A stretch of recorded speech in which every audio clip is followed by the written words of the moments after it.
fruto de tu vientre Jesús. Santa María, Madre de Dios, ruega por nosotros. Nuestra Señora sede de la sabiduría, San Pío X, en nombre del Padre, del Hijo y del Espíritu Santo. Bueno, vamos a empezar entonces un ciclo de conferencias, son varias conferencias, sobre el tema general es doctrina cristiana, más bien con un enfoque un poco apologético. Apologético significa de defensa de la fe. Pero claro, como hay que calcarse, hay que ponerse arriba de algo para defender la fe de un punto de vista particular. Vamos a trabajar con unos textos del seminario sobre el credo, pero no una simple exposición doctrinal del credo. Sí, ahora, esta primera conferencia un poco más introductoria, sí, pero después, más bien, tirando un foco un poco más de apologético, viendo un poco los errores modernos, las pruebas de la existencia de Dios, los errores del Concilio Vaticano II también van a entrar. Va a ser una visión un poco general así, pero calcada en el credo, en el símbolo de los apóstoles. Para así tener un orden que podemos hacer, si tiene alguna duda, en vez de paramos la clase, porque a veces van a tener temas que son un poco polémicos y que seguramente van a suscitar muchas dudas, pero para andar un poco mejor la conferencia, si tienen dudas, pueden incluso traer un papelito si quieren, anoten, duda, y al final yo voy a dar un espacio para preguntas. Si yo puedo contestarlo, contesto, si no, yo dejo para contestar en la otra clase.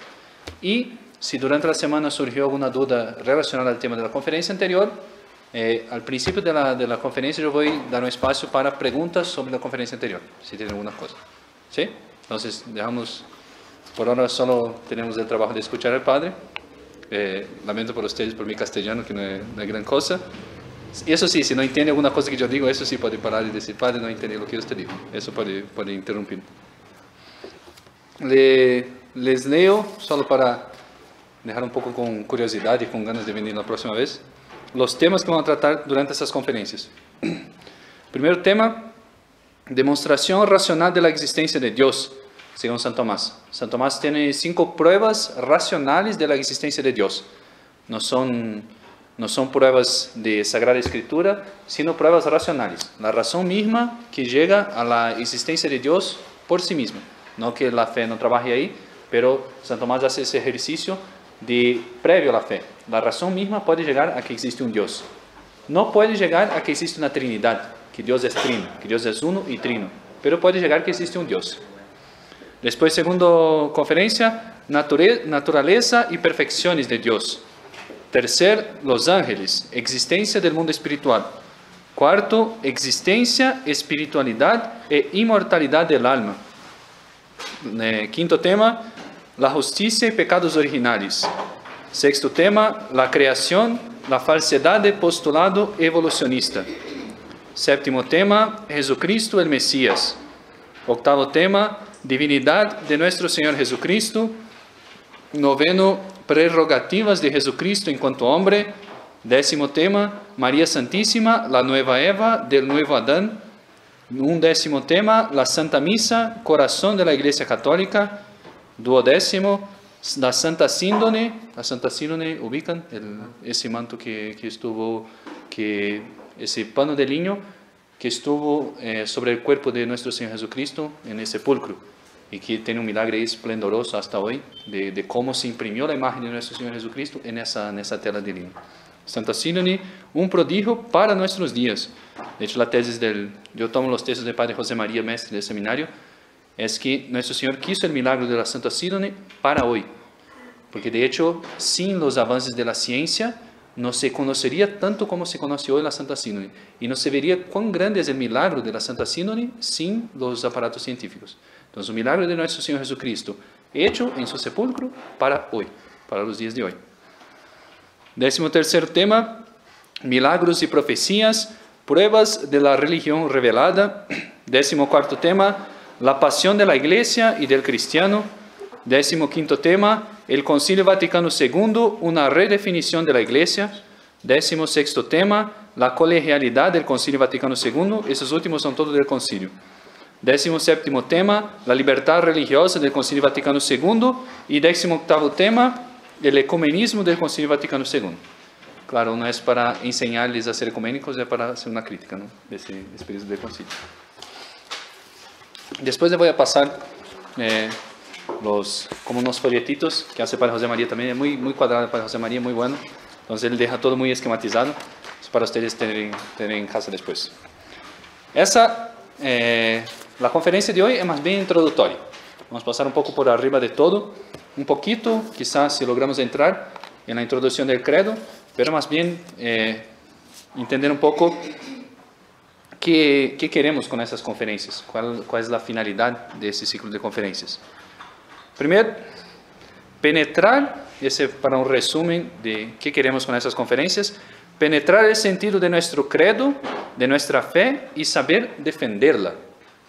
De hecho, yo les decía en el sermón, San Pío X dice muy vehementemente que uno de los peores daños de la era moderna es la ignorancia religiosa. Es que los fieles católicos no sepan más, no conozcan más su fe y no sepan defenderla.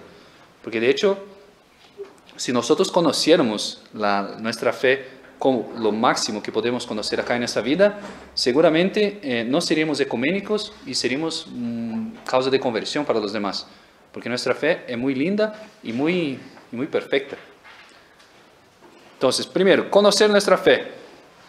Primero, conocer, porque son verdades que Dios reveló, porque no todos pueden conocer. De hecho, a veces habla de profesión de fe y uno imagina el credo, una cosa larga y pesada, pero al revés, es una gran gracia de Dios, porque son verdades que si Dios no hubiera revelado, o todas las personas no podrían conocer, o ninguna persona podría conocer. De hecho, sin la revelación, los griegos, por ejemplo, que fueron el ápice de la razón no revelada, que no conoció la fe, que llegó a la cumbre de la razón, creían que existían varios dioses. Y hay un postulado que la misma razón puede llegar a la existencia de un solo Dios. Pero sin la fe, no todos pueden conocer.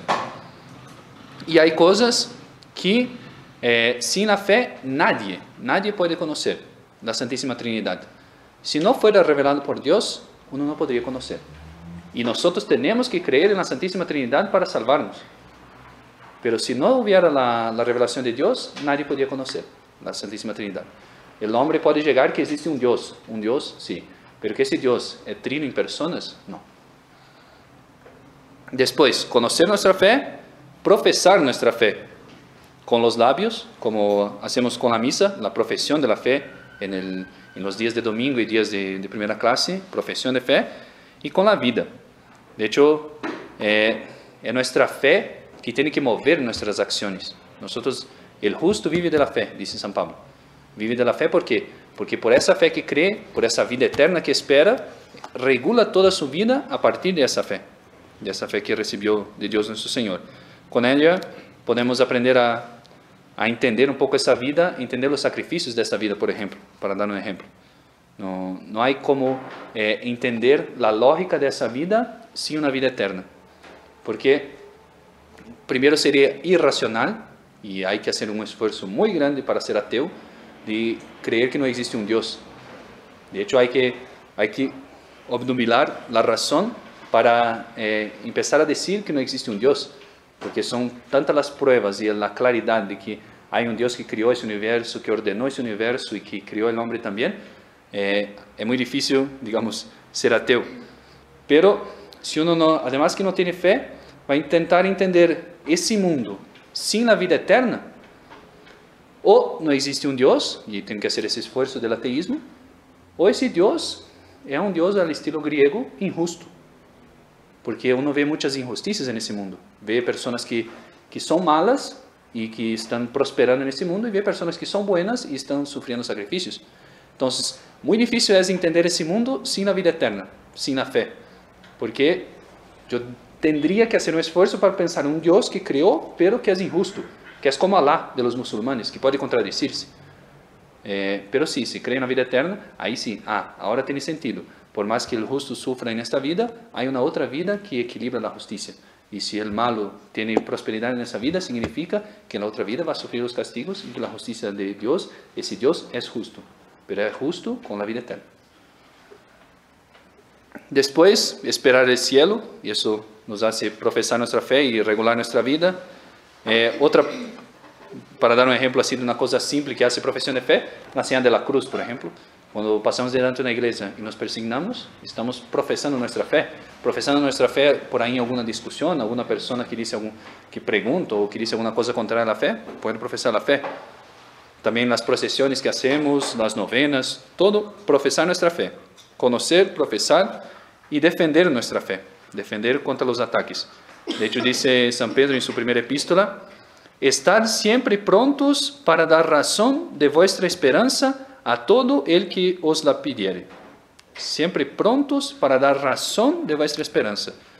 No basta esa fe que postula más bien renovación carismática, pero está dentro del modernismo también, esa especie de sentimiento religioso que yo hago un esfuerzo y aumento mi fe. Y empiezo a sentir más y mi fe se agranda conforme más siento. No, la fe no es un sentimiento, la fe es racional. Y tanto racional que mismo que yo no sienta nada, puedo tener una fe muy grande. Siempre hablo de ese ejemplo, Santa Teresita, en el final de su vida, en el ápice de la santidad, estaba, claro, una santa con una fe heroica, decía que parecía que entre ella y Dios había un muro intransponível, porque no sentía nada. La única cosa que sentía era sequedad. Pero ahí uno va a decir, entonces Santa Teresita no tenía fe, no sentía. No, al revés, tenía una fe heroica, porque esa fe, además era una fe seca, una fe árida. Pero fe, porque es racional, no es sentimental. Siempre prontos a dar razón de vuestra esperanza. Ese es un poco el mote, el objetivo de estas conferencias. Prontos a dar razón de nuestra fe, a defender nuestra fe contra los ataques del mundo moderno. De hecho, contra también esa tentación que se ve muy en voga hoy, de una tentación ecuménica. Y es muy común escuchar ese discurso. Dios es igual, Dios nos ama, importa rezar, amar a Dios, estar en paz, no importa si soy protestante, musulmán, voy a la iglesia, rezo, está bien. Tentación falsa. Falsa porque el Dios del protestante no es el Dios verdadero, no es el mismo Dios de los católicos. De hecho, así, hablando un poco superficialmente, pero el Dios del protestante no dio una iglesia, no creó una sola iglesia y que dio un vicario, el Papa, y que tiene una tradición, y además de la Sagrada Escritura, tiene una tradición, cosas que fueron traídas desde los apóstoles, como el canon de la misa, por ejemplo, y que son verdades de fe que yo tengo que creer, pero el Dios de los protestantes no. Entonces, o son dioses distintos, o es un Dios que se contradice, que se equivoca. También el Dios de los protestantes no tiene la Virgen como mediadora de todas las gracias. Tampoco tiene los sacramentos como caminos para la gracia de Dios. Ahí, yendo un poco más lejos, digamos, los musulmanes. Es el mismo Dios, basta rezar. No, pero el Dios de los musulmanes no se encarnó. Jesucristo para los musulmanes, con suerte, es un profeta, un hombre de bien, alguna cosa así, pero no es Dios. Entonces, si yo profeso que Dios se hizo hombre, se encarnó, yo tengo un Dios distinto del Dios de los musulmanes. Los budistas, ahí no podría hablar mucha cosa. Para los budistas hay reencarnación, no existe la iglesia, no hay la encarnación del verbo divino. Para los modernistas, así, digo modernistas, aquí hago como un paréntesis. Cuando dice modernistas, yo digo modernistas así, convencidos entre comillas, de buena cepa. Porque hay gente que está en el modernismo sin ser modernista, sin entender muy bien lo que pasa ahí. Entonces, no hago el juicio de la persona, hago el juicio de la corriente mala. El Dios de los modernistas, de un buen modernista, no es el Dios católico. ¿Por qué? Porque el Dios de los modernistas acepta que todas las religiones tienen un poco de verdad. Que yo puedo en las otras religiones encontrar la verdad. Y la verdad de la religión católica. Y de hecho, Juan Pablo II en 86 reunió todas las religiones, creo que fue por primera o segunda vez, para rezar a todos los dioses por la paz. Como si los dioses de las otras religiones fueran entidades capaces de dar la paz. Y no, son demonios. Los dioses de los paganos son demonios, dice San Pablo. Y el Dios de los modernistas tiene una misa que no es el sacrificio de nuestro Señor. Tiene una misa que es una cena, más bien tirando a estilo protestante. Entonces, conocer nuestra fe, profesar nuestra fe y defender nuestra fe. Ese es el tinte apologético. Apologético, la palabra va por ese sentido, defender la fe, defensa de la fe. Después, empezando un poco con el credo, un poco un plan general del credo. Contraseña de nuestra fe, dice el Padre José María. Es como si alguien me pide, voy a hacer un trámite, me pide, ¿cuál es su cédula de ciudadanía? A nosotros cédula de extranjería. Entonces uno da un número, ese número es su contraseña. Así, ese número significa que ese número se identifica conmigo, dentro del plan del civil, digamos. Nosotros, cuando nos pidieran, ¿cuál es la seña que ustedes son cristianos? Creo en Dios, Padre Todopoderoso, Creador del cielo y de la tierra, y en Jesucristo, su único Hijo, nuestro Señor. Todo el credo, esta es nuestra seña, nuestra fe. Con ese credo, yo me distingo de cualquier religión falsa. De cualquiera. Contraseña de nuestra fe. Y es muy bonito la hermosura del credo, porque es el conjunto, como el resumen que hizo la Iglesia, de todas esas verdades que están ahí puestas en la Sagrada Escritura, en la revelación, pero la Santa Iglesia hizo un resumen en 12 artículos de todo aquello que yo tengo que creer para me salvar. Aquí, en el credo, está todo resumido. Hay verdades que en la Sagrada Escritura están más explayadas, más explicadas, o en la tradición de la Iglesia, en los Santos Padres, sí, pero nada que sale de ese resumen de nuestra fe. Todo lo que yo debo creer para me salvar está acá resumido. Está resumido en el credo. Y además es como un descanso para la inteligencia. ¿Por qué? Porque la inteligencia siempre está buscando certezas, aquello que es seguro, que yo puedo decir, con eso es firme. 2 más 2 son 4. Sí, con eso yo puedo racionar y entender que 2 más 4 son 6. Con eso yo puedo ir desarrollando, por ejemplo, doy ejemplo de la matemática. Y con el credo yo puedo decir todo lo que yo tengo seguro. Creo que hay un solo Dios. Creo que ese Dios es trino. Creo en Jesucristo que se encarnó. Creo en el Espíritu Santo. Creo en la Santa Iglesia Católica, la comunión de los santos. Son todas verdades que por más que mi cabeza no entienda perfectamente el sentido de todo eso, yo puedo sentarme y decir, eso yo estoy segurísimo que es verdad. Más seguro de lo que yo estoy viendo ustedes acá, yo puedo decir que Dios es uno y Dios es trino. Porque la certeza no viene de mí, no viene de mi razón, que puedes engañar, viene de Dios, viene de arriba. Y seguridad. Resumen, no voy a decir todos los artículos del credo, porque eso teóricamente vamos a desarrollar en todas las conferencias, pero Dios Creador, Dios Hijo que se encarnó, Dios Espíritu Santo, la Iglesia, la vida eterna, son todos los artículos de nuestro credo, de nuestra profesión de fe. 12 artículos, todo lo referente a la vida eterna, dice Santo Tomás. Todo lo que yo necesito para alcanzar la vida eterna está resumido en el credo.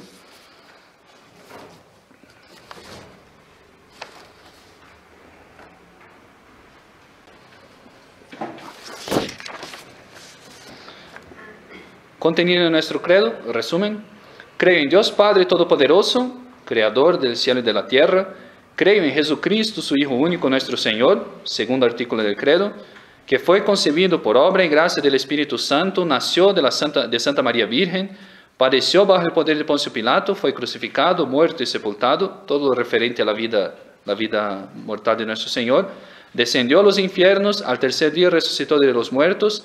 Todas estas cosas, certeza absoluta que pasaron, que existieron, y que yo tengo que creer para salvarme. Subió a los cielos, está sentado a la diestra de Dios Padre Todopoderoso, desde allí ha de venir a juzgar a los vivos y a los muertos. Creo en el Espíritu Santo, la Santa Iglesia Católica, la comunión de los santos, los 2 artículos van juntos, el perdón de los pecados, la resurrección de la carne y la vida eterna. 12 artículos que resumen nuestra fe, todo lo que debemos creer. Contraseña, también porque dice el Padre José María, contraseña del cristiano. Porque de hecho, así fue usado el credo en los primeros tiempos de la iglesia, y también nosotros deberíamos usar así hoy. Por ejemplo, para dar 4 ejemplos de herejías que aparecieron en los primeros siglos de la iglesia, el arrianismo. Primera herejía, escrita, teorizada por Ario, decía que, mirando los textos de la Sagrada Escritura, a veces nuestro Señor dice, el Padre mayor que yo. Entonces, con esos textos, decía Ario, Cristo es una persona muy digna, como dicen los musulmanes, un profeta muy alto, pero es inferior al Padre. Es hijo inferior al Padre. Y ahí viene el credo, nuestra contraseña de nuestra fe. Si uno tuviera dudas si alguien fuera arriano, podría llegar a preguntar, recita el credo. Dios de Dios, hablando de Jesucristo. Dios de Dios, luz de luz, Dios verdadero de Dios verdadero. No hay inferioridad, es el mismo Dios. Después, otra herejía de los primeros tiempos, nestorianismo, decía que en Cristo había 2 personas completamente perfectas. Un hombre con su inteligencia, su voluntad, una persona humana y una persona divina, Dios, que se unió. Pero, eso después entramos un poco más profundamente en el tema, pero si son 2 personas distintas, nuestro Señor no se encarnó, sino que tomó una persona humana como títere. No, son 2 cosas distintas, una encarnación que es unirse a una naturaleza y formar con esa naturaleza una sola persona, Jesucristo, o tener una naturaleza divina que toma una naturaleza humana uniéndose, pero que esa naturaleza es perfecta. Sería como un títere. Y ahí Nuestra Señora no sería madre de Dios, sería madre del hombre al cual Jesucristo se unió. Solamente. Por eso viene el Concilio de Éfeso y define dogmáticamente en la iglesia que la Santísima Virgen Teotocos, madre de Dios. O sea, que no es una persona humana y una persona divina que están juntas. Es una persona divina que tomó y se encarnó y se unió a una persona humana. Es un poco complicado esto, pero para dejar un poco por arriba, para decir por lo menos. Después, el gnosticismo, otra herejía de los primeros tiempos, que decía que la salvación viene por el conocimiento. Es un poco griego eso. Si yo conozco, cuanto más conozca, yo voy a ser más perfecto y más santo. Ese es un poco el plan del gnosticismo. Pero viene nuestro credo y dice, confieso un solo bautismo para la remisión de los pecados. O sea, pecado original. No es el conocimiento que hace santo. Son los sacramentos, la vida santa, la vida según Dios. Después otra herejía de los donatistas que decían que los sacramentos, su validez dependía de la santidad del ministro. Si el ministro era santo, o por lo menos estaba en gracia de Dios, consagraba válidamente, perdonaba válidamente, bautizaba válidamente. Pero si el ministro estuviera en pecado mortal, todos los sacramentos que impartía eran inválidos. Eso es una herejía. Es una herejía, ¿por qué? Porque no es de la santidad del ministro que dependen los sacramentos, porque viene de Dios. No es, si fuera así, pobre de nosotros, que teníamos que primero llegar en el confesionario y preguntar, Padre, ¿usted está en pecado mortal? No, entonces me confiesa. Así tendría que ser. Antes de la misa preguntar, Padre, ¿usted está en gracia de Dios? Sí. Entonces voy a asistir a su misa, porque si no, no. Claro, una herejía. Y ahí viene la Santa Iglesia que es el canal de la gracia de Dios y que nos da la seguridad de que no por el ministro, sino por Dios viene la virtud de los sacramentos. Claro, necesita la intención del ministro, ese es otro tema, pero no es el estado del alma del ministro que hace la validez o no del sacramento. Y después, yo puse a enumerar algunas, son varias, herejías actuales, digamos, ni herejía se puede decir, errores también, porque muchos están afuera de la iglesia. Uno de ellos, que vamos a tratar más extensamente después, el evolucionismo. El evolucionismo niega que existe un Dios creador, sino que todo evoluciona, desde la desde la nada, desde el Big Bang, o que el universo existió siempre, pero el evolucionismo niega un artículo de nuestro credo. Niega el primer artículo. Creo en Dios Padre Todopoderoso, Creador del cielo y de la tierra. Otro error moderno, el materialismo, que niega la existencia de un mundo sobrenatural, de los ángeles, de los demonios, de Dios mismo. Y claro, el credo es toda una profesión contra el materialismo. Otro error, acá yo puse rusianismo, que es de Rousseau, no sabría cómo poner, pero Rousseau decía que el hombre es bueno por naturaleza y la sociedad que lo corrompe. Si el hombre nace bueno y la sociedad le hace malo. Uno, así, con esa frase no parece muy raro. Sí, puede ser, ¿no? Pero si uno mira, primero, pecado original, eso ya niega ese error. El hombre nace en pecado. Después de Adán y Eva, el hombre nace en pecado. Pero uno ve mucho en las concepciones que están por ahí afuera, esa idea de que todos somos iguales, todos tenemos los mismos derechos y nunca se piensa en pecado, remisión de pecado, gracia. No, todos somos iguales. Es esa concepción que está por detrás. El hombre es bueno, es la sociedad que lo corrompe. Rousseau.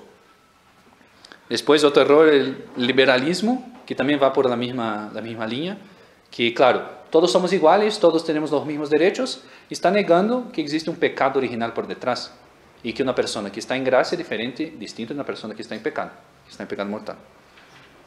Después, otro error muy vigente hoy, el ecumenismo. Niega que la redención vino por Cristo y solo por Cristo, que es un artículo de fe, un artículo de nuestro credo. Y niega también la Santa Iglesia Católica. El ecumenismo dice que todas las religiones tienen algo de bueno. Por parte de los católicos, dicen ellos, los sacerdotes católicos que usan de ese ecumenismo, dicen, sí, la Iglesia Católica tiene una preeminencia, la mejor de las iglesias, pero las otras también tienen sus verdades. Claro, niega un artículo de nuestro credo. Creo en la Santa Iglesia Católica, una Santa Iglesia Católica, una, no varias. Después el protestantismo, que ya dije un poco atrás, que niega la mediación de la Virgen, otro artículo de nuestro credo. El modernismo, que niega el santo sacrificio de la misa. Podría decir más, el espiritismo, que niega la existencia del juicio final, que niega la resurrección de la carne. De hecho, si fuera verdadero el espiritismo, nuestro Señor tendría que decirle al buen ladrón, porque claro, el espiritismo dice, yo tengo mis faltas, tengo mis pecados, si tengo pecados voy a pagar en una otra vida, una reencarnación. Si estoy puro, voy a una patria, una especie de cielo, pero si tengo pecados voy a pagar en otra vida. No sé si voy a encarnar en un bicho, en un hombre, no sé. Si fuera verdadero eso, nuestro Señor tendría dicho al buen ladrón, hoy estarás conmigo en la otra vida, en la vida que usted se va a reencarnar, no que estarás conmigo en el paraíso. Nuestro Señor perdonó todos los pecados del buen ladrón, y con esa remisión estaba en el paraíso, y no necesitó reencarnarse. Si fuera verdadera la reencarnación, él tendría que decir, mañana usted se reencarna. ¿Por qué? Porque es un ladrón, tiene pecados que pagar. Eso solo para dar un ejemplo, ¿no? Después, el plan de nuestro curso, eso va a estar en el folleto que van a recibir ustedes.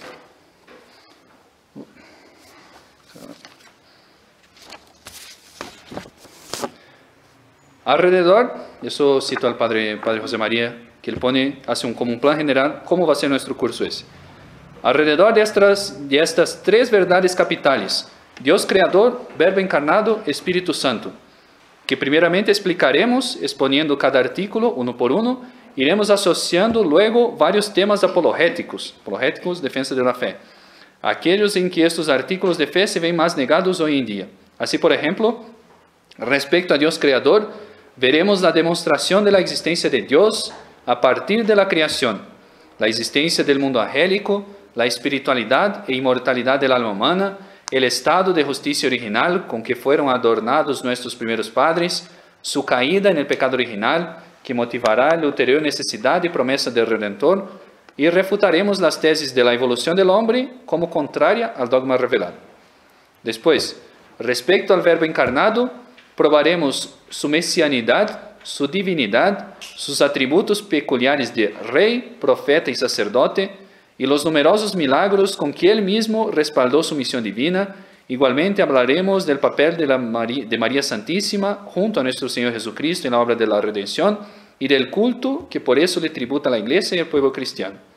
Y por tercer, respecto al Espíritu Santo, veremos los rasgos esenciales de su misión, las notas de la Iglesia Católica de que Él se vale para santificarnos y refutaremos la novedad increíble del Concilio Vaticano II, todo ello resumible a una sola idea, una nueva y falsa formulación o definición de la Iglesia. Como el plan de nuestro curso. Y hablando, para citar acá por fin, de esta primera parte, Monsieur Lefebvre, decía él: por eso el credo tiene que ser la base de nuestra fe y de nuestra vida espiritual. Cada vez que rezamos o cantamos el credo, hemos de sentirnos llamados e invitados a emprender una orientación más profunda y verdadera a amar a Dios, a darle gracias y a hacer todas las cosas para que su amor por nosotros no sea vano. De hecho, el credo es una profesión de fe, sí, pero es una profesión de amor. Son los artículos, el modo con que nuestro Señor nos amó. Nos creó, se encarnó por nosotros, nos dio la Santa Iglesia y nos da después la vida eterna. Bueno, ese como un poco de introducción. Y acá yo entro un poquito ya en lo que sería, no creo que logre terminar hoy, que sería la primera conferencia. Creo en Dios. Primer artículo del credo: creo en Dios, Padre Todopoderoso, Creador del cielo y de la tierra. Sentido de las palabras, de esas palabras: creo en Dios, Padre Todopoderoso, Creador del cielo y de la tierra. Déjenme escribir algo para que ustedes no duerman. Esa sería la primera conferencia ya. Ya daríamos un pasito, un poquito adelantado ya. No está en esas que yo leí, porque esa primera conferencia también es una especie de introducción, es como la entrada, la puerta de entrada en el credo. Entonces,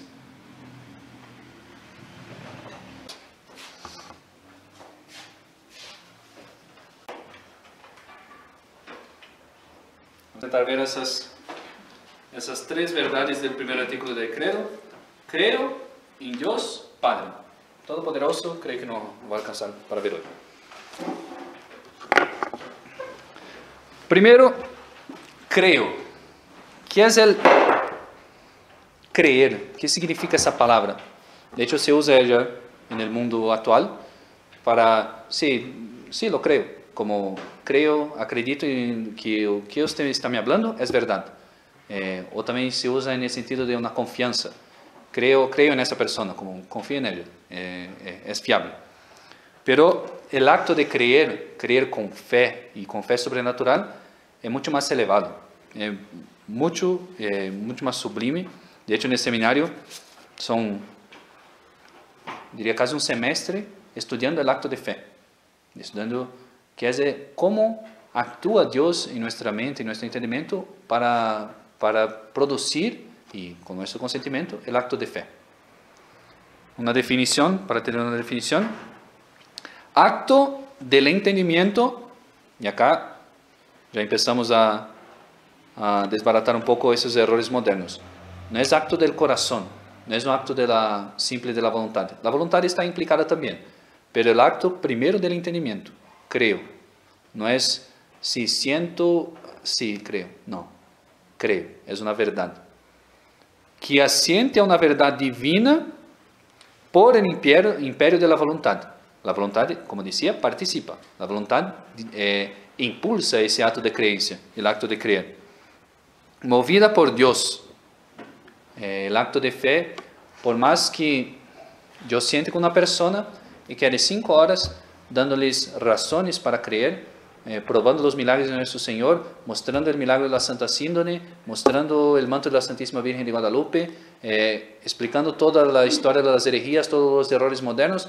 Puedo quedar 5 días con una persona hablando todo y al final puedo decir: no creo. No creo, ¿por qué? Porque el acto de fe tiene una moción divina. Yo puedo llegar a los bordes de la fe.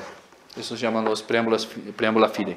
Yo puedo mostrar tantos argumentos que mi razón llegue al borde diciendo así: sí, eso todo es muy racional, es muy lógico, pero si no tem esse acto, essa moção divina, e esse acto de minha vontade, que hace um pequeno salto no escuro, não há fé.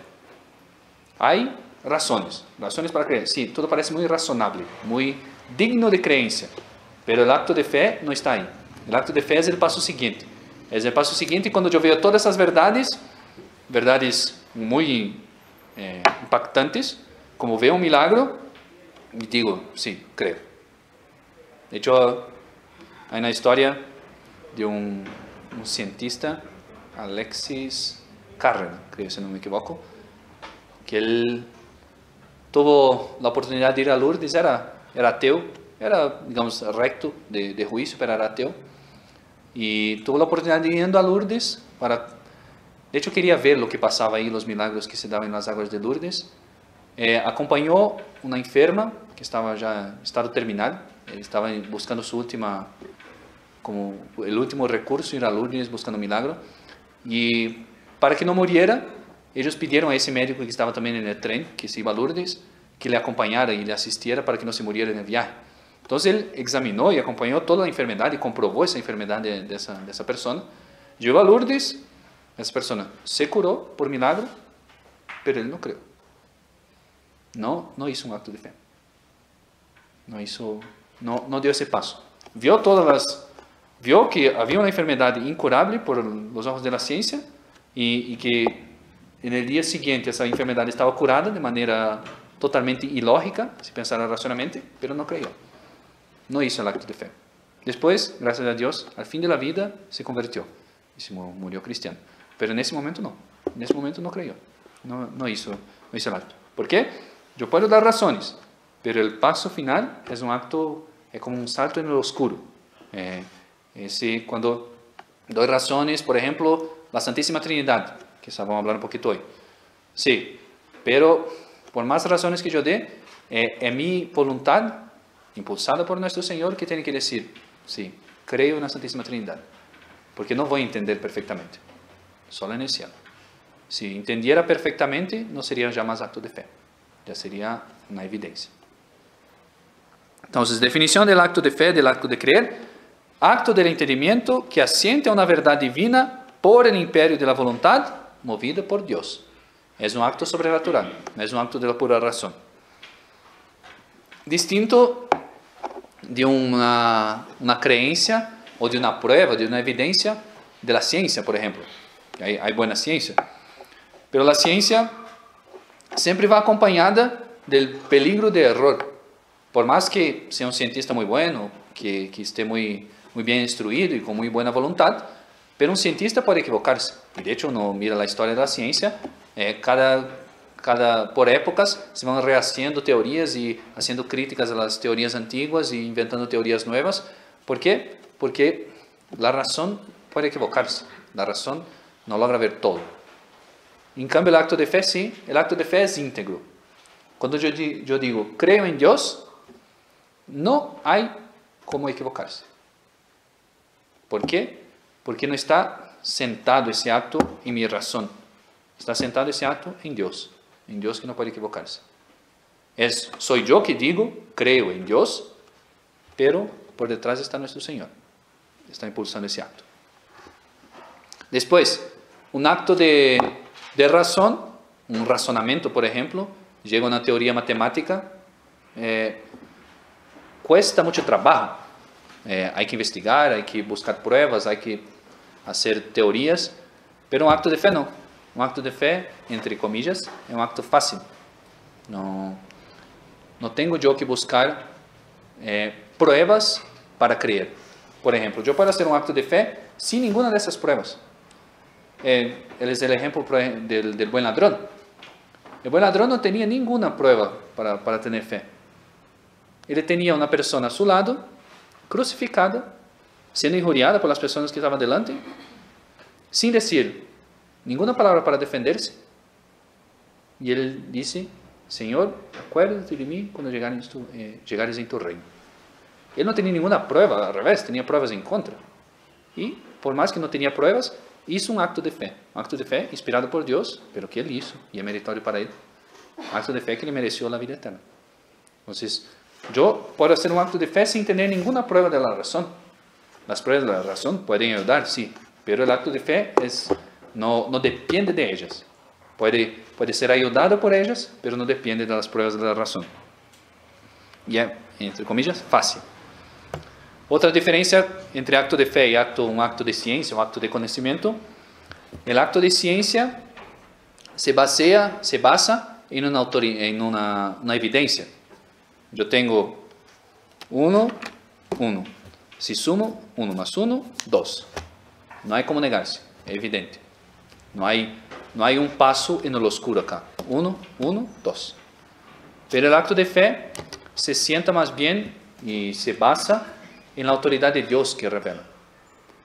Por eso, las pruebas, que es el tema que vamos a tratar en la otra conferencia, las pruebas racionales de la existencia de Dios, que, como digo, no hacen el acto de fe, pero ayudan. ¿Por qué? Porque yo no estoy diciendo, creo en Dios Padre, porque me probaron. Estoy diciendo, creo en Dios Padre, porque ese mismo Dios me reveló. Y porque ese Dios no se puede equivocar. Y por eso las pruebas de la existencia de Dios ayudan.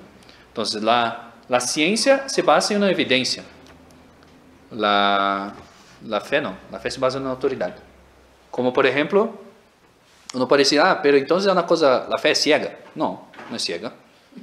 Si vemos, por ejemplo, todos, no todos, pero la mayoría de nuestros conocimientos, todo lo que nosotros aceptamos como verdad, no son evidencia. Cuando mi papá dice, cuando yo soy niño, no ponga mano en el fuego que quema, yo creo porque mi papá dice, mismo sin experimentar que haya quemado. A veces los niños hacen, ¿no? Y meten la mano en el fuego y se quema. Pero a veces no, a veces por la misma autoridad del Padre, yo creo en Él. Es un conocimiento, entonces es un conocimiento ciego. No, es un conocimiento, ¿por qué? Porque la autoridad de mi papá. Y yo veo todo lo que mi papá hace y nunca me quiso hacer mal. Si me quisiera hacer mal, yo no le iba a creer. Pero todo lo que me hizo siempre me hizo bien. Entonces me está diciendo, para no meter la mano en el fuego, o no meter la mano en el enchufe, no voy a meter. Y no tengo una prueba racional. Y no me senté cuando era niño y tomé una viroma y dije, si la electricidad hace tal reacción con el cuerpo humano y me va a dar un choque. No, yo creo en la autoridad. Eso es para dar un ejemplo, pero todos nuestros conocimientos, todos, la mayoría, vienen por autoridad. De profesor. El profesor que me dice, me enseña tantas cosas, yo enseño tantas cosas mentirosas, y el niño cree. Es un acto de fe humana. Pero yo cuando hago un acto de fe sobrenatural, hago un acto de fe en un profesor que no me puede engañar, que es Dios. Ahí sí, yo tengo un acto de fe puro y cierto, certeza. Esa es otra de las diferencias entre la ciencia y la fe. La ciencia me da una certeza humana, que puede equivocarse. Y por ejemplo, 1 más 1 es 2, no se equivoca, pero es una certeza humana. La fe no, la fe me da una certeza divina, viene de Dios mismo, viene de quien creó las cosas, es mucho más segura, pero guarda esa oscuridad. No es porque el acto de fe es cierto y que esa certeza es más grande que la certeza de la ciencia, significa que es más evidente, no, es oscuro. Pero lo que yo creo, las cosas que me dice el credo, yo tengo más seguridad que una cosa que me revela la ciencia. Aunque la ciencia me revela más cosas y me da más evidencias sobre algunos temas. Está bien, así es la ciencia, pero es siempre una fe, una certeza humana. Lo que me dice la fe, por más poquito que sea, eso sí es una certeza divina. No se puede equivocar. Por eso es tan bueno y tan deseable cuando la iglesia tiene papas buenos que hacen, por ejemplo, una definición de un dogma. Cuando el Papa dice la Santísima Virgen fue concebida sin pecado original, no hay como decir algo contrario. Pueden decir por ahí, pero están yendo contra una verdad divina. ¿Por qué? Porque esa misma iglesia fue nuestro Señor que la puso ahí, y ese mismo Papa fue nuestro Señor que le dio ese carisma de la infalibilidad. Eso es otro tema también que vamos a tratar, el tema de la iglesia. Cuando el Papa Pío XII define el dogma de la Asunción de la Santísima Virgen. Había discusiones ahí. Y había discusiones, por ejemplo, si fue asunto al cielo, si fue asunto corporal, no sé qué. Cuando el Papa dice, Nuestra Señora fue asunta hacia el cuerpo y alma, basta. No hay más lugar para la discusión. Es así, fue así. No hay otro modo. Después, la fe también se distingue de una especie de sentimiento religioso. Yo puedo decir y sentir y pensar, sí, Dios me ama mucho, yo quiero a Dios, Dios es Padre, sí. Pero eso puede ser distinto del acto de fe. Yo puedo sentir eso y después dejar de sentir. La fe no. La fe yo creo. Perder la fe es hacer como un acto contrario a la razón. Necesita un acto positivo contrario a la razón. Tampoco es la visión beatífica. El acto de fe es como la antesala de la visión beatífica del cielo. Las verdades de fe son verdaderas hoy, ayer y siempre. Y en el cielo también.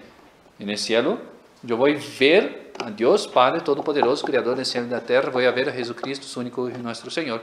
Voy a ver las cosas con evidencia. Pero no van a ser cosas distintas de lo que me dice la fe. Son las mismas cosas. Yo voy a ver la misma Santísima Virgen. Y cuando yo digo que nuestro Señor se encarnó por la Santísima Virgen, yo no puedo equivocarme. Y en el cielo esa verdad es la misma. Solo que ahí yo voy a ver a nuestro Señor. Y voy a entender mucho más cosas. Pero eso que me dice la fe no es nada distinto de lo que voy a ver en el cielo. Solo que aquí Dios nos pide, para nuestro mérito, para nuestra santificación, que hagamos ese acto en la oscuridad. Creo. No entiendo, a veces no entiendo, pero creo. Creo en Dios. Si hubiera visto, no era más acto de fe, es visión. Después, ahí yo ya me adelanté antes, esos motivos de credibilidad, que son razones que el hombre, la razón, alcanza para decir así, sí, la fe es algo razonable. Pero siempre, lo máximo que puede decir sobre una verdad de fe es eso, es razonable. Si es verdad, fe. Por ejemplo, yo tomo la Suma Teológica de Santo Tomás, y Santo Tomás me explica, no prueba, me explica cómo se da la Trinidad en Dios, Dios Padre, Dios Hijo y Dios Espíritu Santo. Pero no me prueba, porque si probara ya no sería más fe. Él puede llegar hasta el borde de decir, sí, el hecho de existir un Dios Padre, Hijo y el Espíritu Santo es razonable. No contradice la razón. Pero hasta de ahí a decir creo es un otro paso. Y es un paso que viene de Dios. Por Dios. Después del acto exterior me paso. Creo en Dios y ahí Padre. Voy a poner las dos cosas juntas. Porque las pruebas de la existencia de Dios es lo que vamos a hacer en la próxima clase. Eso... Si yo tuviera 100 conferencias para hablar de la Trinidad, ustedes iban a entender tanto cuanto yo voy a hablar esos 5 minutos, creo. Que hay una historia muy bonita. San Agustín estaba un día, San Agustín era una mente que estaba siempre trabajando, y estaba intentando entender el misterio de la Trinidad. Complicadísimo, el misterio más grande de nuestra fe. Y tuvo una visión que le llegó al borde del mar, de una playa, y vio a un niño que con una concha y tomaba el agua del mar y metía en un agujero de la arena. Y tomaba el agua del mar, metía en el agujero. Tomaba el agua del mar, metía en el agujero. San Agustín, era una visión, ¿no? Preguntó al niño, ¿qué está haciendo usted? Yo quiero meter el agua del mar acá adentro. San Agustín se rió. Creo que usted no va a lograr eso. Antes yo logro eso que usted entender la Trinidad. Antes yo logro meter el agua del mar en ese pocito que usted entender la Trinidad. No significa que no se puede estudiar la Trinidad, pero entender es para el cielo. No es para acá. Acá hablo, eso es muy denso y es el año de teología del seminario más difícil que hay, que es los años del seminario de teología dogmática, se dividen en Trinidad, Jesucristo, nuestro Salvador, y la Iglesia y los sacramentos. Ese año es el más complicado. Es el año que los seminaristas pierden los cabellos, están desesperados en los exámenes, porque es muy difícil. Entonces, yo voy a hablar acá para no dejar todo en vacío, Pero si ustedes no entienden, no se desesperen tampoco. 3 personas, un solo Dios. Una sustancia, un Dios, no son varios dioses, pero ese mismo Dios son 3 personas. Definición de persona, a ver dónde yo puse acá. Persona. Ya la definición ya es complicada. Persona humana, sustancia individual de naturaleza racional. Persona es lo que me distingue de los demás. Todos somos hombres, somos naturaleza humana, pero yo soy una persona, soy una sustancia individual. Tiene cosas que me hacen particular, distinto de los demás. Y yo soy una persona humana. Una persona divina es un distinto subsistente de naturaleza divina. Persona humana, sustancia individual de naturaleza racional. Esa es una persona humana. Persona divina, distinto subsistente en naturaleza divina. Entonces, un Dios, una misma sustancia, pero 3 personas. Padre, Hijo y Espíritu Santo. ¿Cómo se distingue? Y acá, Santo Tomás tiene un artículo de la Suma que es un poco divertido. Divertido cuando uno está desesperado, pero que él dice todas las cosas que uno no puede decir de Dios Trinidad. Que cualquier una de esas cosas que yo diga, herejía. Por ejemplo, si yo digo que son un Dios en 3 personas diferentes. Y ahí Santo Tomás explica por qué yo no puedo decir diferentes. Porque diferente implica que no son la misma sustancia. Y ahí varias palabras que yo nunca puedo decir de la Trinidad porque implica un error, una herejía. Pero puedo decir sí, un Dios, una sustancia en 3 personas. 3 personas distintas, no diferentes. ¿Cómo se distinguen las personas divinas? Ahí después Santo Tomás, quizás sea más fácil empezar con eso, hace una analogía. Cuando yo tengo una idea, concibo una idea, voy a hacer una silla, por ejemplo.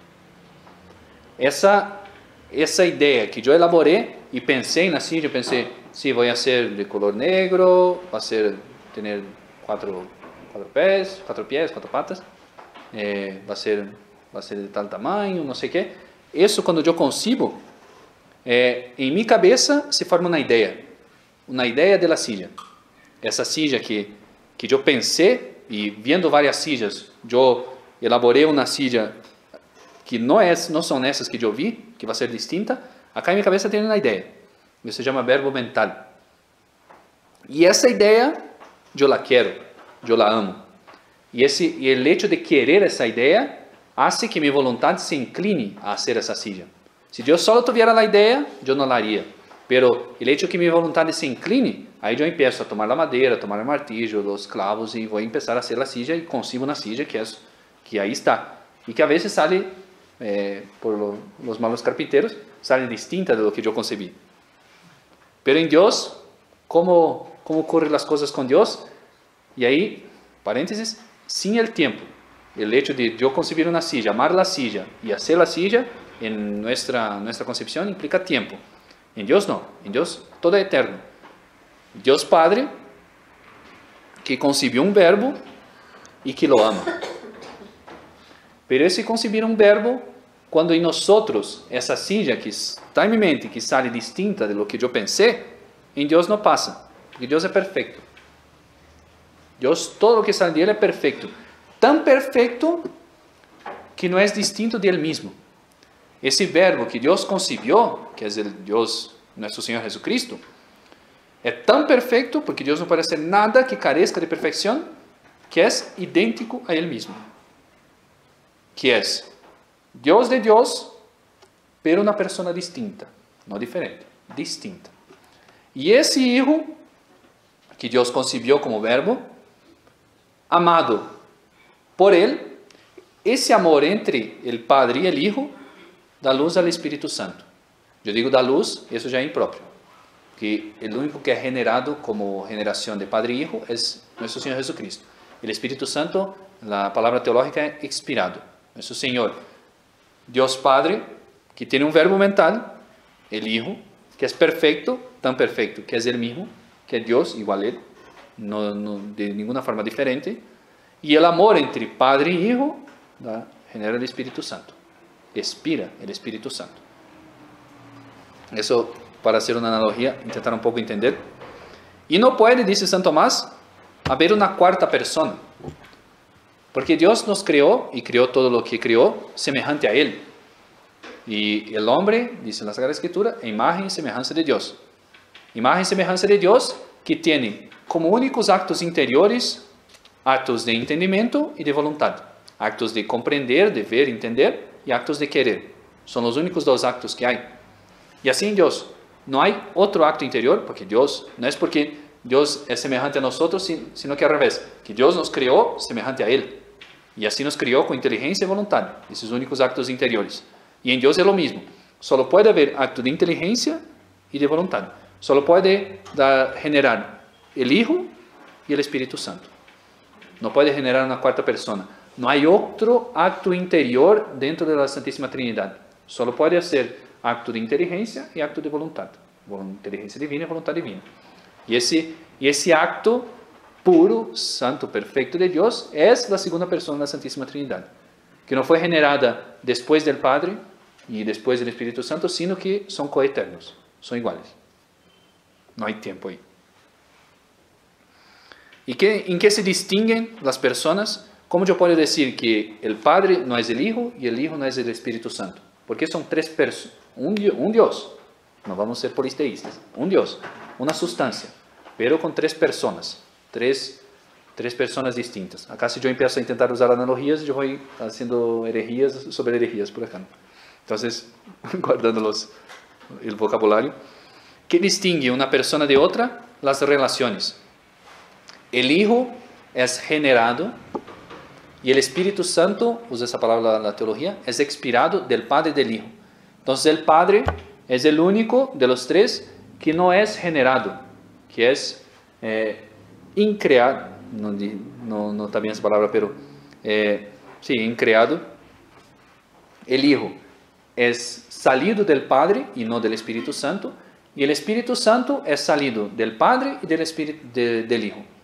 De hecho, eso fue una de las causas, no, quizá hay causas políticas por ahí, pero el cisma de Oriente, por ejemplo, porque la iglesia de Oriente son cismáticos, no todos, pero hay muchos. Los rusos, por ejemplo, son una iglesia cismática, porque ellos decían que el Padre es que da luz al Espíritu Santo, solo el Padre, que no nace de la relación Padre y Hijo, que el Padre genera el Hijo y genera el Espíritu Santo.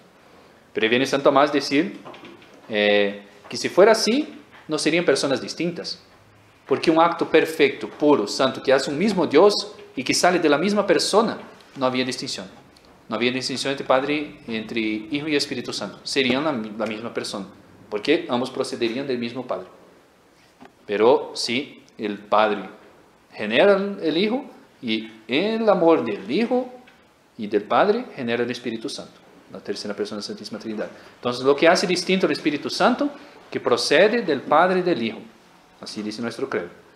Que hace el Hijo distinto del Espíritu Santo y distinto del Padre porque procede, no es increado, no es que no procedió de nadie, como el Padre. No procedente, esta es la palabra que estaba buscando. El Padre es no procedente de ninguna otra persona. El Hijo, ¿cuál es la distinción del Hijo? Es que procede del Padre. ¿Y cuál es la distinción del Espíritu Santo? Es que procede del Padre y del Hijo. Eso es lo que distingue las personas divinas. Lo que hace que el Padre no sea el Hijo y el Hijo no sea el Espíritu Santo. El Padre es el único no procedente, el Hijo es el único que es procedente solo del Padre, y el Espíritu Santo es el único que es procedente del Padre y del Hijo. Es complicado, ¿no? Yo hago como si fuera fácil de entender, yo sé. Y por eso no pueden ser tres personas, porque no hay otra operación interior que genere otra persona.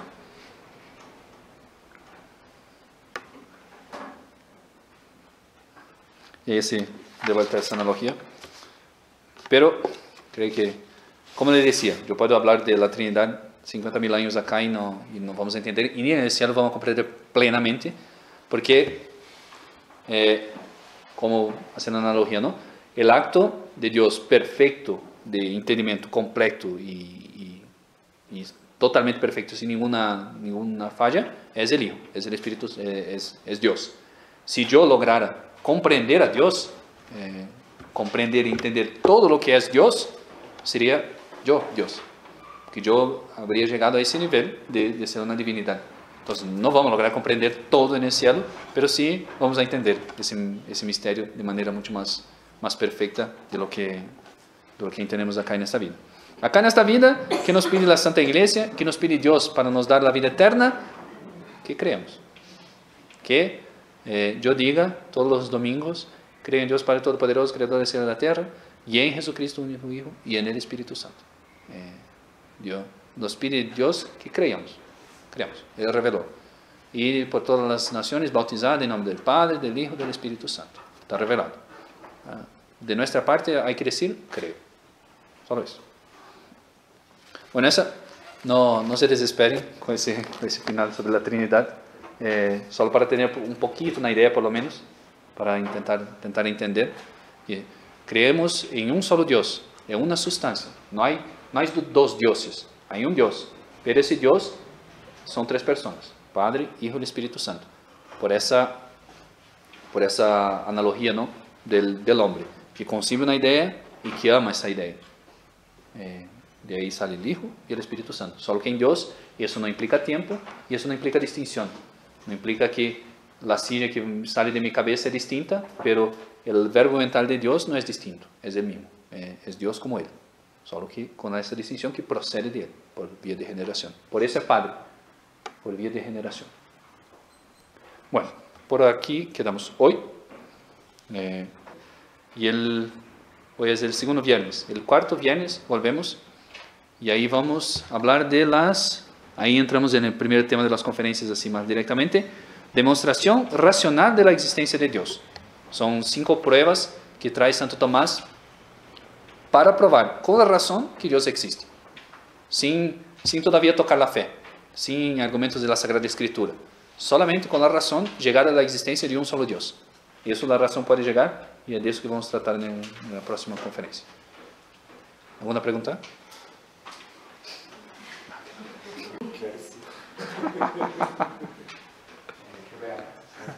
Dígame. Con respecto a otras religiones, sobre todo la judía, digamos, ¿qué diferencias hay? Sí, el tema de los judíos, ¿qué pasó? Dios eligió un pueblo para ser el guardián de su revelación, y de hecho hizo muchas cosas a ese pueblo. Lo sacó de Egipto, Dios milagres, la ley del monte Sinaí, las ceremonias todas. Pero toda esa revelación de Dios al pueblo judío era una preparación para el Mesías. De hecho, solo una persona en la historia del pueblo judío, solo una mujer no quiso ser madre. Y fue la madre de Dios. Solo una. Todas las demás querían ser la madre del Mesías.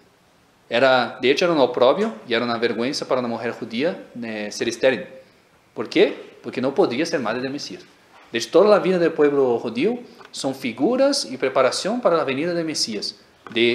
Saliendo del pecado original, de ese pecado que yo hago una ofensa infinita a Dios nuestro Señor, que no puedo reparar por mis fuerzas, porque yo, un hombre finito, ofendí a un Dios infinito, no hay modo de reparar. Pero que necesita ser un hombre para reparar, porque quien ofendió a Dios es un hombre. Está el pueblo judío en ese dilema, pero que Dios prometió: yo voy a enviar un Mesías, voy a enviar un Salvador, voy a enviar un Redentor. Y llega ese Redentor que resuelve el problema, el dilema, que se hizo hombre y puede hacer un acto de valor infinito, que es nuestro Señor Jesucristo, que es Dios mismo que se encarnó, que tomó una naturaleza humana para pagar esa deuda en la misma naturaleza que ofendió a Dios, y pagar esa deuda de modo infinito. Cada acto de nuestro Señor tenía valor de reparación infinito. Pero llegó ese Mesías y, como dice el prólogo del Evangelio de San Juan que leemos al principio de la misa, y los suyos no le recibieron. Los judíos fueron los que acabaron crucificando al Mesías. Y ahí esa ley essa lei antiga, que estava toda preparando um Messias que iba a llegar, llegó la hora del Mesías, no lo reconoció, y lo negó, y lo crucificó, y lo entregó a los gentiles para crucificarlo. Y ahí cuando esa ley iba a llegar a su plenitud, los judíos se la negaron. Hablo los judíos como pueblo en general, porque de hecho los primeros cristianos eran judíos convertidos, eran judíos que aceptaron el Mesías. San Pedro, San Pablo, todos eran judíos. Pero ahí se puso una división. Señor, o acepto nuestro Señor y sigo la religión, hago lo que el judaísmo me estaba indicando hacer. El judaísmo estaba apuntando al Mesías, era como una preparación, una figura, el Antiguo Testamento, una ley pasajera, que dice San Pablo además, que era una ley que venía para mostrar al hombre que no era capaz de virtud sin el Redentor. De hecho, si uno agarra la ley judía, son tantos los preceptos que uno no logra cumplir. Y dice San Pablo que Dios hizo eso de propósito, para mostrar a los hombres que por sí mismos no pueden, si no hay el Redentor, si no hay la gracia. Pero llega la hora del Mesías, el pueblo, como pueblo, por los príncipes, los sacerdotes, niega al Mesías y lo crucifica. Y la iglesia sí que nace y sigue la iglesia. Hubo un tiempo por ahí en que ir al templo, por ejemplo, no era un pecado. Pero a partir del momento que se instituyó la nueva ley, y dice nuestro Señor, este es mi sangre del nuevo, o sea, hay una antigua alianza, del nuevo y eterno testamento. O sea, yo vine a poner una alianza nueva, pero que no se acabará más, eterno. Esa es mi sangre del nuevo y eterno testamento. O sea, la antigua alianza era de Dios y fue dada por Dios, pero fue dada como preparación para ese Mesías que llegó. Y cuando llegó ese Mesías, lo que debería hacer el pueblo judío, arrodillarse. De hecho, le crucificaron por celos, porque ellos sabían que era el Mesías. Sabían que era nuestro Señor. No podía no ser, porque Daniel ya había profetizado el tiempo que iba a llegar el Mesías. Isaías ya había profetizado lo que iba a pasar con el Mesías, los milagros que iba a ser precedido por Juan Bautista. Todo estaba profetizado, era clarísimo, el pueblo judío sabía. ¿A dónde nacerá el Mesías? Preguntan a los Herodes a los príncipes para decir a los reyes magos, en Belén de Judá. Todos sabían que iba a nacer en Belén de Judá. Y ahí nació, y hizo todo lo que iba a ser el Mesías, incluso ser crucificado por los mismos judíos. Por eso. Entonces, cuando llegó ese momento, que del Nuevo y Eterno Testamento, el judío debería inclinarse y decir, sí, ahora yo sigo el Nuevo y Eterno Testamento. Ahora tenemos un sacrificio que no es un sacrificio de corderos, sino es el sacrificio del mismo Mesías, del Redentor, que se da en la comunión. Pero no hizo. Entonces quedó una religión que era verdadera hasta la llegada del Mesías y después se tornó falsa. ¿Por qué? Porque los judíos todavía están esperando el Mesías. Claro, entonces, si yo tengo un Dios que se encarnó y tengo una otra religión que dice que Dios todavía no se encarnó y que los judíos ni sabían cómo sería esa encarnación, son dos religiones distintas. Y una verdadera y otra falsa, no pueden ser las dos verdaderas. Y están todavía esperando el Mesías, y ahora ya tienen teorías los judíos que dicen que el Mesías era el pueblo judío. Ellos son los Mesías, el Mesías. Entonces por eso que sufre. De hecho el pueblo judío en la historia es muy perseguido por todos los lados. Pero nuestro Señor, estoy saliendo del tema, ¿no? Pero nuestro Señor también quiso preservar ese pueblo judío, porque un día van a volver a la fe. Y está profetizado. Cuando llegue el anticristo, eso ya es probabilidad, pero muy probable que sea así. Ellos van a poner el anticristo a reinar, el anticristo, y el anticristo le va a traicionar, y ellos como pueblo se van a convertir a la fe católica. Y eso va a pasar en el fin de los tiempos, no sé si está cerca, está lejos, pero es muy probable que eso va a pasar. Pero eso es revelado, los judíos se van a convertir. Por eso nuestro Señor los preservó, persiguiendo por todos los lados siempre, pero siempre existiendo como pueblo. Porque nuestro Señor está reservando el fin de los tiempos para cuando ellos vuelvan a la fe, entren en la iglesia. Bueno, rezamos una Ave María. En nombre del Padre, del Hijo y del Espíritu Santo. Amén. Dios te salve María, llena eres de gracia, el Señor es contigo, bendita tú eres entre todas las mujeres y bendito es el fruto de tu vientre Jesús. Santa María, Madre de Dios, ruega por nosotros pecadores, ahora y en la hora de nuestra muerte. Amén. Gloria al Padre, y al Hijo y al Espíritu Santo. Como en el principio, ahora y siempre, por los siglos de los siglos. Amén. Padre, del Hijo, del Espíritu Santo.